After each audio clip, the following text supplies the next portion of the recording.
Hello everyone, welcome back to my channel. In today's video, we are going to learn how to check messages on AliExpress. Whether you are a buyer or a seller, it's essential to stay updated with your communication. Now let's get started. First of all, open your AliExpress app. Make sure that you have already logged in. On your main screen, you can see a notification or bell icon on your top right. Tap on it.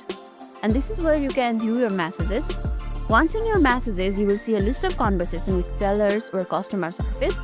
Tap or click on any conversation to read the messages. To reply, type your message in text box provided and hit the send. Here I have only messages from orders and promotion, not from any customers or sellers.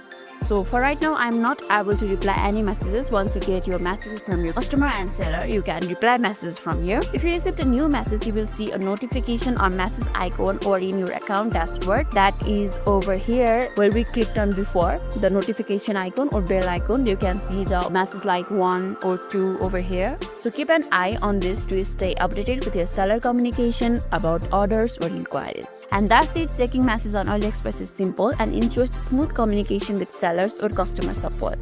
If this video made your day a little bit easier, don't forget to like and subscribe for more amazing tips. Thanks for watching and I'll catch you next one.